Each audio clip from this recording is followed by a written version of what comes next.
મિત્રો, યાદ રાખજો, કોઈ પણ સ્પર્ધાત્મક પરીક્ષામાં તમને ઉપયોગી થશે. કપ મેં ગાંધી સાહબ, અરે.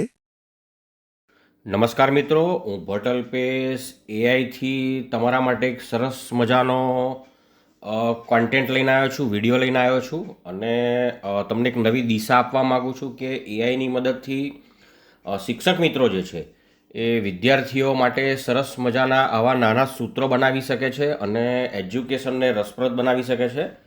ચાલો જોઈએ મેં શું બનાવ્યું છે. અહીંયા આગળ મેં નાનકડું એઆઈની મદદથી સૂત્ર બનાવ્યું છે. થોડું આઘું પાછું કરવું પડે છે પણ એઆઈ આપણને સજેસ્ટ કરે છે.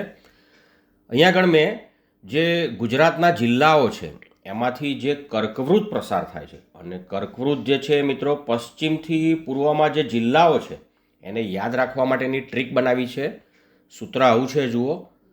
કપ મેં ગાંધી સાબ અરે, આપણા બાપુ જે છે એમને લીધા છે અને સરસ મજાના એઆઈએ મને ચિત્રો પણ બનાવી આપ્યા છે. જુઓ, કપ એટલે ક એટલે કચ્છ અને પ એટલે પાટણ. અહીંયા કપ બતાવ્યો છે, એમાં ચા બતાવી છે અને કચ્છ અને પાટણ લખેલું છે. ચા તો આપણા ગુજરાતીઓને બહુ જ ભાવે.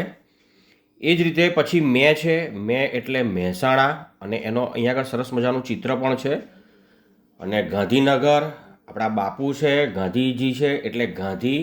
કપ મેં ગાંધી સાબ એટલે સાબરકાંઠા મિત્રો, એટલે અહીં સાબ એટલે સાહેબનું નિશાન બનાવ્યું છે અને અરે એટલે અરવલ્લી.